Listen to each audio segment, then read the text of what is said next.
All right, college algebra, we're going to go into lesson 4.6, which is your last lesson of this chapter. After this, you only have 3 sections to cover with me in chapter 5, and then our curriculum is finished. All right, in lesson 4.6, we're doing applications and models of exponential growth and decay.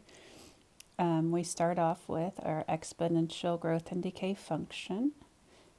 Y equals y of 0 e to the kt.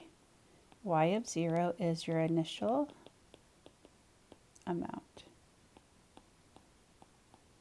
All right, K will be your growth constant or your decay constant. K is positive. That would imply the substance is growing. When K is negative, it's declining or decreasing. T can be any unit of time. For our first one, we focus in on this equation right here. That is the model for the U.S. Census Bureau. It says that in 1999, the world population was 6 billion. By 2010, it was 6.947 billion. And the projected world population T years after 2010 is given by this function. Based on that model, what will the world population be at the end of 2013? So T years after 2010 is how your time is measured. So in 2013, your time would be 3. We're going to plug that in.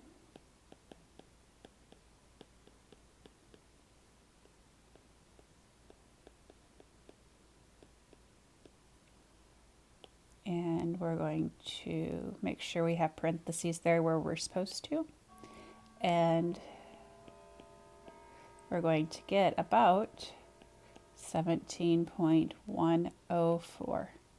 Now, how did I know to round that to 3 decimal places? When I look right here, that is to 3 decimal places. So my answer could also be to 3 decimal places. The next question says, in what year will the world population go to 8 billion? So now I'm going to set my equation equal to 8.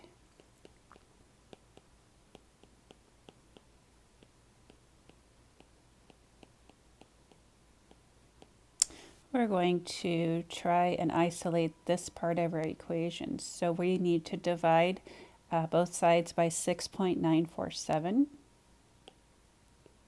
But don't put that in your calculator.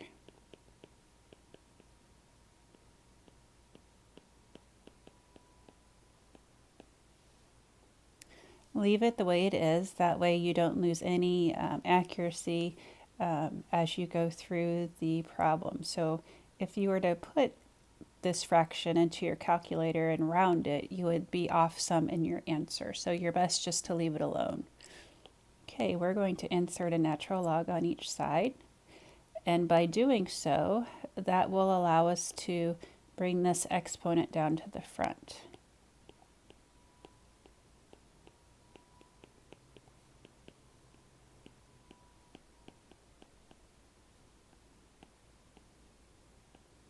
All right, the natural log of e, that is 1. So we end up with this equation here.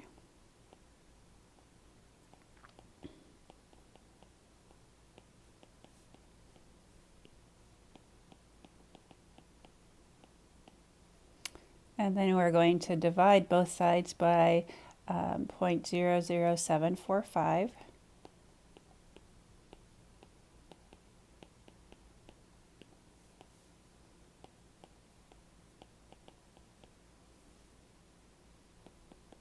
And you're going to find that your time is about 18.9 years. So that would indicate that the world population is going to reach 8 billion towards the latter part of 2028.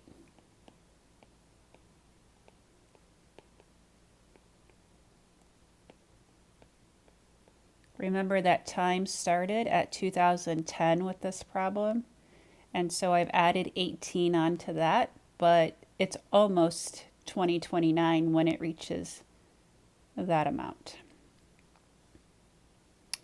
Okay, radioactive decay. Some of your word problems are going to have to do with that. So typically, these will be considered what we call half-life problems and so forth. You start with 800 grams present initially, so that is your y of 0.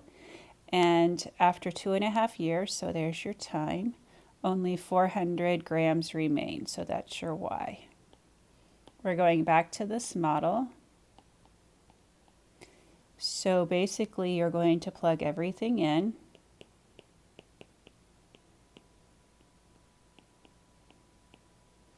And so what we have here is called a half-life situation. Half-life is the time that it takes for half of a substance to remain. The half-life of this substance is 2.5 years. But you're not asked to find that. You're asked to find the model. And when they ask you for a model, they mean what's the equation. So keep that in mind. Your book uses the word model a lot. We're going to divide by 800. That comes out to an even 1/2. We don't know our k, but we know time is 2.5. We're going to take that natural log on each side.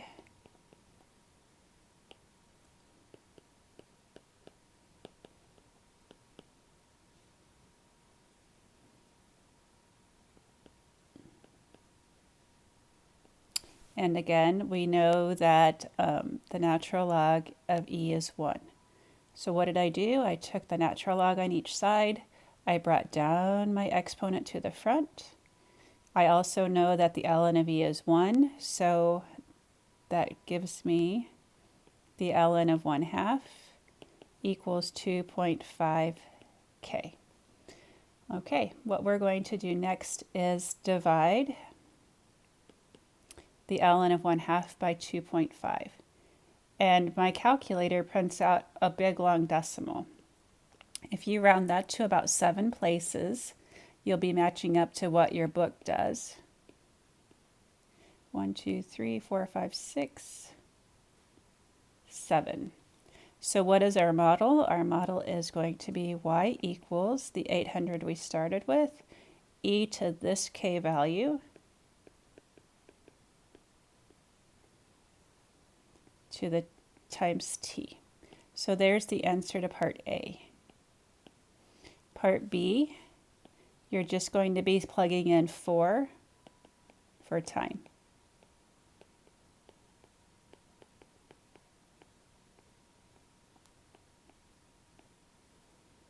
And you should be getting roughly 18.9.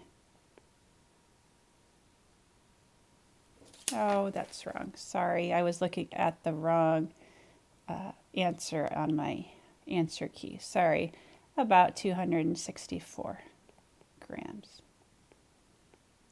Again, how did I know to round? This is like a whole number, so I rounded that to a whole number.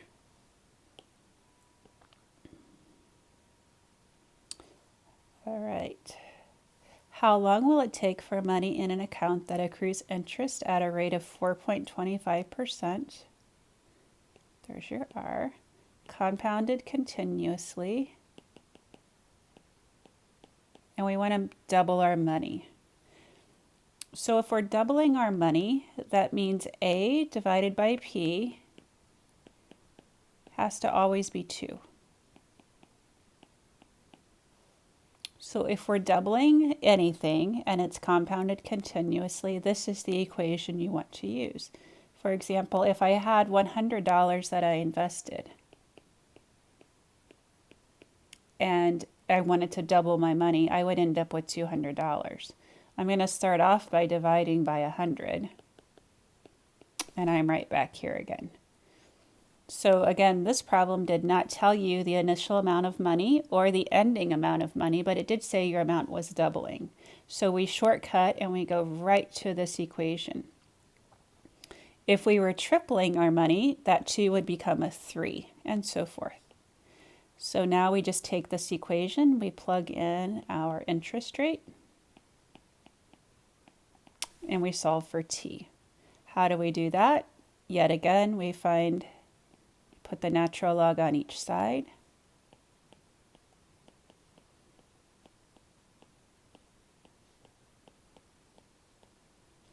ln of E is 1, so I'm going to divide by 0.0425. And our time is roughly 16.3 years.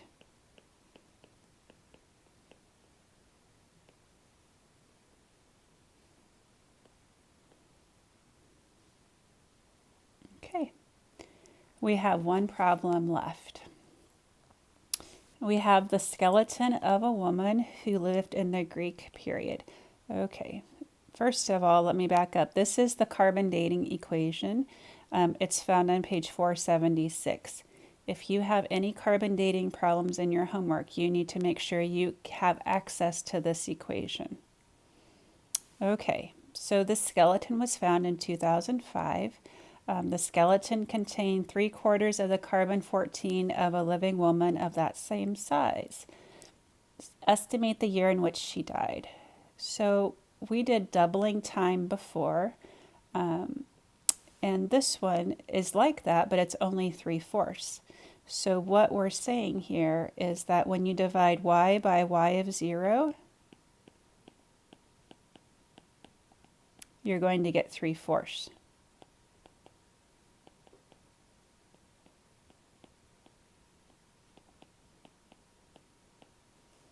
Again, 3/4 present means y divided by y of 0 goes to 3/4.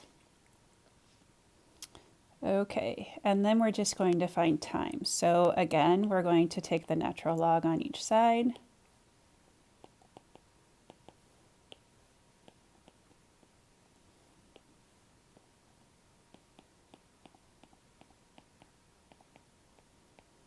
And that brings your exponent down to the front.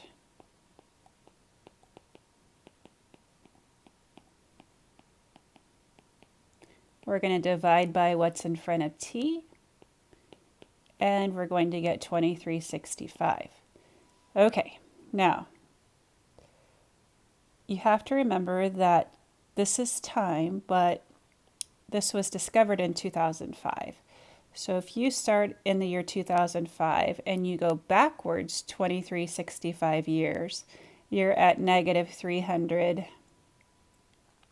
Actually, this should be 6. We're going to round that to 66. Sorry about that. You're going to go backwards 361 years. If you go backwards 361 years, you're at 361 BC on your timeline.